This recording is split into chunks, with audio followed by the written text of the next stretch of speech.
ইনশাআল্লাহ, মাশাআল্লাহ, সুবহানাল্লাহ, এটা আমার কোরআনের শব্দ, ঠিক না? আরো জোরে বলেন। একদিকে আমি ইসলামকে ভালোবাসি, ইসলামের জন্য জীবন দিতে পারি, তদ্রুপ ভাবে ভাষার জন্য আমরা মুসলমান জীবন দিতে পারি, দেশকে স্বাধীনতার জন্য মুসলমান ৩০ লক্ষ মুসলমান শহীদ হতে পারে, ঠিক না ভাই? সুতরাং একদিকে ভাষা, অন্যদিকে ইসলাম, সব আমাদের কলিজার টুকরা, ঠিক না? যাদের সমস্যা হয় আলহামদুলিল্লাহ, ইনশাআল্লাহ বললে কানের মধ্যে তুলা লাগা রাখতে পারো, ঠিক না ভাইরা? আল্লাহর জন্য জান দিবেন, আল্লাহর জন্য মাল দিবেন, কেমনে দিবেন? নাম আব্দুল সামাদ, নাম আব্দুর রহিম, অথচ ইমানটা এখনো ঠিক করা নাই।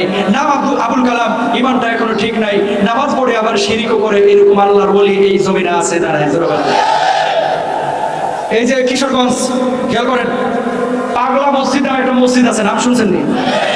4 মাস পর পর প্রায় কয়েক কোটি টাকা করে উঠে, টাকা দিতে দিতে বস্তা টস্তা সব ভরে ফেলায়। ওই মসজিদে দিয়ে আসতেছে টাকা মনের বাসনা পূরণের জন্য, নিজের বাড়ির পাশের মসজিদের ফ্যান নাই, এদিকে কোনো খবর নেই। গুলিস্তানে যান, গোলাপশাহ মাজারে দেখবেন টাকার অভাব নাই, অথচ বুড়া বাপ মা ফেনীতে খাইতে পারতেছে না, 14 গ্রামে অসুস্থ হয়ে পড়ে রয়েছে, কোনো খোঁজ খবর নাই।